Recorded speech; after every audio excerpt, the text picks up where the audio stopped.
নমস্কাৰ ছাত্ৰ ছাত্ৰীসকল ই কক্সলে স্বাগতম জনাই মই জ্যোতি দাসে আৰম্ভ কৰিব লৈছো আজি ভিডিঅ আজি আমি পঢ়িব লৈছো ষষ্ঠ শ্ৰেণীৰ অসমীয়া বিষয়ৰ উন্মেষ পাঠ্যপুথিৰ 4 নম্বৰ পাঠ ৰুংগে বলা গছৰ পুলি 4 নম্বৰ অংশ আমি ইতিমধ্যে এই পাঠৰ কিছু প্ৰশ্ন আলোচনা কৰিছিলো আজি আমি কিছু প্ৰশ্ন ৰৈ গৈছিলে সেইখিনি এই অংশত বুজিবলৈ চেষ্টা কৰো আহা প্ৰশ্নসমূহৰ আমি জ্ঞান সম্প্ৰসাৰণৰ অধ্যায়টো পঢ়িবলৈ আছিল জ্ঞান সম্প্ৰসাৰণৰ অধ্যায়টো পঢ়োৱা আছিল ছাত্ৰ ছাত্ৰীসকল তোমালোকে নাটিকাখনৰ আৰম্ভণিতে থকা ঘোষক শব্দটোলে মন কৰিছানে যিকোনো এটা বিষয় আনৰ সন্মুখত পৰিবেশন কৰা আগতে সেই বিষয়ে কিছু আভাস দিয়া হয় এই আভাস দিয়া বা আধৰা ব্যক্তিজনক ঘোষক বুলি কোৱা হয় গতিকে ঘোষক তোমালোকে নিশ্চয় দেখিছা তোমালোকৰ ঠাইত যদি কেতিয়াবা অনুষ্ঠান হয় তেতিয়া ঘোষকে এই কিবা এটা অনুষ্ঠান যদি আৰম্ভণিৰ আদ ধৰে সেই জনে হৈছে ঘোষক গতিকে ছাত্ৰ ছাত্ৰীসকল ঘোষকৰ বিষয়ে আমি গম পালো যে তেখেতে এটা বিষয়ৰ সন্মুখতে তেখেতে পৰিবেশন কৰাৰ আগতে সেই বিষয়ে কিছু আভাস দিয়ে কিছু কথা জনায় যে এনেকুৱা ধৰণৰ অনুষ্ঠান আছে বা এনেকুৱা ধৰণৰ ঘটনা ঘটিবলৈ গৈ আছে সেই বুলি তেখেতে আদ ধৰি দিয়ে ঠিক আছে সেইদৰে অংকীয়া ভাওনাটো সূত্ৰধাৰে ভাওনাৰ আৰম্ভণিতে আৰু মাজে মাজে দৃশ্যসমূহৰ চমু বিৱৰণ দি দাঙি ধৰে গতিকে ভাওনা তোমালোকে নিশ্চয় দেখিছা এই ভাওনাত কি হয় যিবিলাক অংকীয়া ভাওনা আছে তাতে সূত্ৰধাৰ মানে ঘোষক এক প্ৰকাৰৰ ঘোষকে হয় তেখেতে কি কৰে তেখেতক সূত্ৰধাৰ বুলি কয় ভাওনাত থকা যিজন ঘোষক হয় তেখেতক সূত্ৰধাৰ বুলি কয় আৰু আৰম্ভণিতে তেখেতে মাজে মাজে আৰু আৰম্ভণিতে দৃশ্যসমূহৰ চমু বিৱৰণ দিয়ে বা কি দৃশ্যসমূহ আহিব এবাৰ হেতুৰ ওপৰত চমু বিৱৰণ দি যায় ঠিক আছে তাৰ পিছত 14 নম্বৰ প্ৰশ্নটো চোৱাচোন ৰুংগে বলা গছৰ পুলি শীৰ্ষক নাটিকাখনি শ্ৰেণীৰ সকলো ছাত্ৰ ছাত্ৰী লগ হৈ পেলাই অভিনয় কৰা গতিকে ছাত্ৰ ছাত্ৰীসকল তোমালোকে বিদ্যালয়ত নিজৰ সহপাঠীৰ লগত তোমালোকে এটা এটা চৰিত্ৰ লৈ পেলাই তোমালোকে এই নাটিকাখন সম্পূৰ্ণ কৰিবা ঠিক আছে অভিনয় কৰিবা তোমালোকে সংলাপ বিলাক আগৰ পৰা মনত ৰাখি পেলাই তোমালোকে নাটিকাখন কৰিবা বুলি আশা ৰাখিলো ঠিক আছে নাটিকাখনত মানুহকনে গোৱা গীতটি বেঙেনাৰ সলনি বাদাম আৰু আলু শব্দ দুটা বহুৱাই গীতটি গাও আহা গতিকে বা বা বা বা বুট নাৰিকল আৰু পকা কল কেনে মজা বেঙেনা ভজা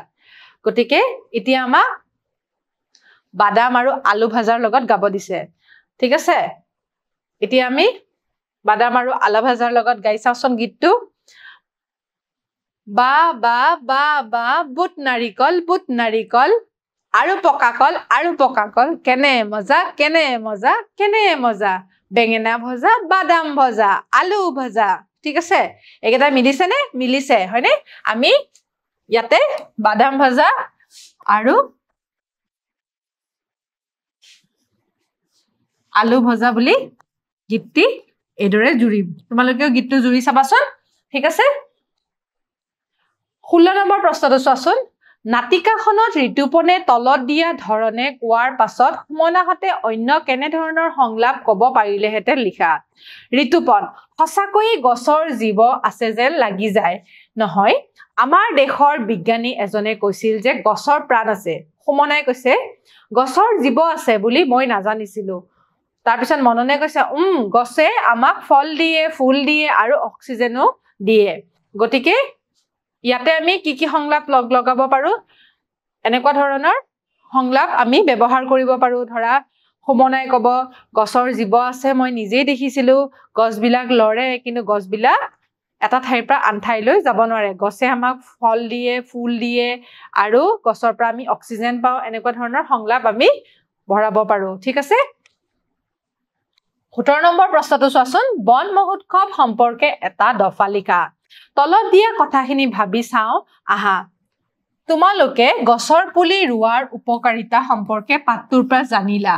গছৰ উপকাৰিতাৰ সম্পৰ্কে মহাভাৰততো এনেদৰে উল্লেখ আছে কি বুলি আছে চোৱাচোন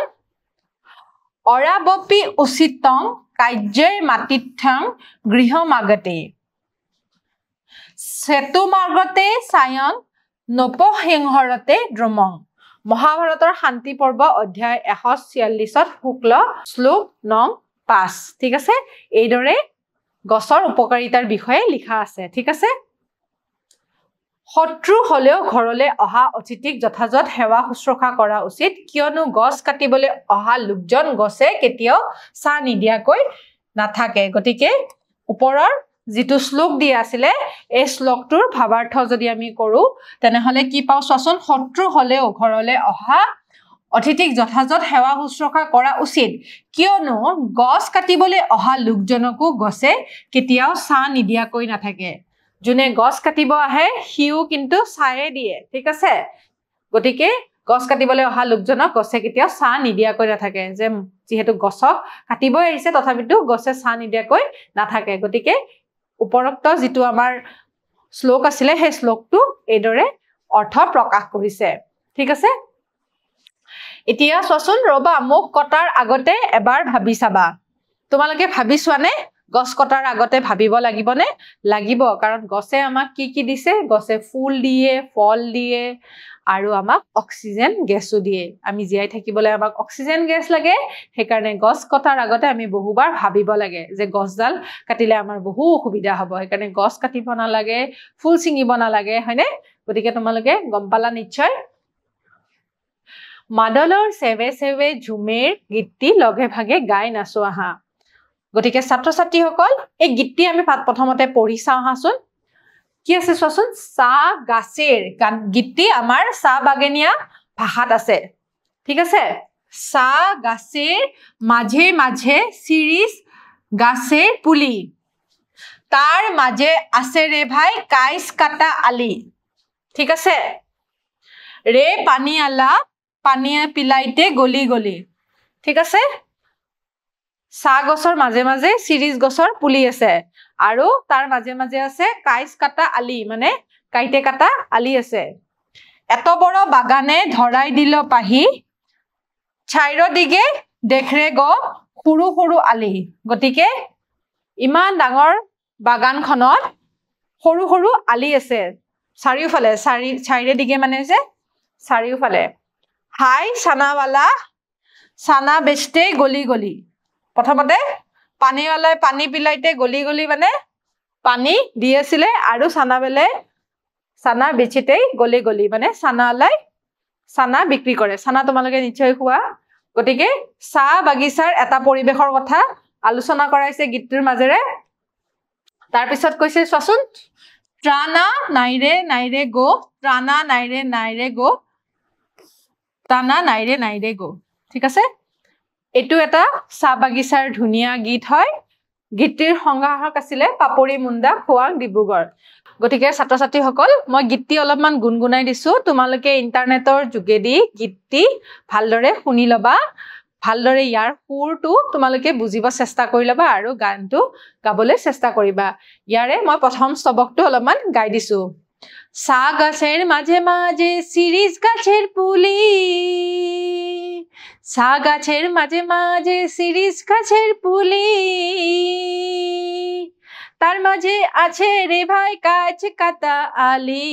রে পানিওয়ালা পানি পিলাইতে গলি গলি রে পানিওয়ালা পানি পিলাইতে গলি গলি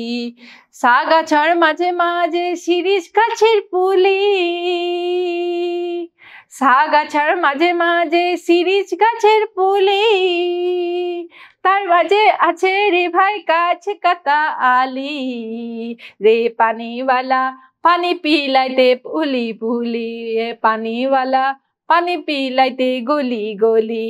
গীতটি ভুল হৈছে অলপমান তোমালোকে গীতটি গাবলৈ চেষ্টা কৰিবাচোন ইন্টাৰনেটৰ যোগেদি শুনি পেলাই ছাত্ৰ ছাত্ৰীসকল আজি আমাৰ 4 নম্বৰ পাঠৰ পাঠভিত্তিক ক্ৰিয়াকলাপৰ ইমানতে অন্ত পৰিলে অহা ক্লাছত এটা নতুন পাঠ লৈ তোমালোকৰ মাজলৈ আকৌ আহিম তেতিয়ালৈ সামৰিছো নমস্কাৰ